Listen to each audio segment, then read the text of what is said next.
पानी पर छटपट होउछि पाकिस्तान। पहलगाम आतंकवादी आक्रमण पर भारत सिंधु जल चुक्ति को स्थगित रखिछि। सिंधु जल छाड़िबा प्रक्रिया को भारत संपूर्ण नियंत्रण करुथिबारु एहाकु नै पाकिस्तान गभीर चिंता प्रकट करिछि। भारतर एही निष्पत्ति उपरे पुनर्विचार पई भारत को पाकिस्तान अनुरोध करिछि। एथिपाई भारत को 4टी चिठी मध्य पठेइछि। ऑपरेशन सिंदूर पूर्व मे आरंभ पाकिस्तान भारत को प्रथम चिठी पठाइथिला। ऑपरेशन सिंदूर पर पाकिस्तान 3टी चिठी पठाइछि। सिंधु जल चुक्ति रद्द निष्पत्ति उपरे पुनर्विचार करिबा पई भारत को पाकिस्तान बारंबार अनुरोध करिछि।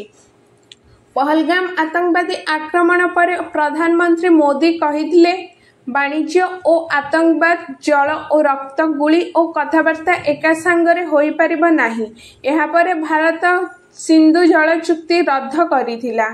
भारतर जल शक्ति मंत्रालय सचिव पाकिस्तान जल मंत्रालय सचिव सदे अली मुर्ताजा को एक चिट्ठी लिखि दर्शाइथिले जे भारत लगातार भावे पाकिस्तान सीमा पर आतंकवाद शिकार होइछि।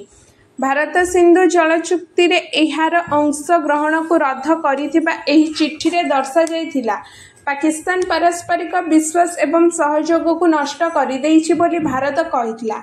सिंधु जल चुक्ति रद्द हेबा द्वारा पाकिस्तान रबी फसल अति सांघातिक भावे प्रभावित हेबो।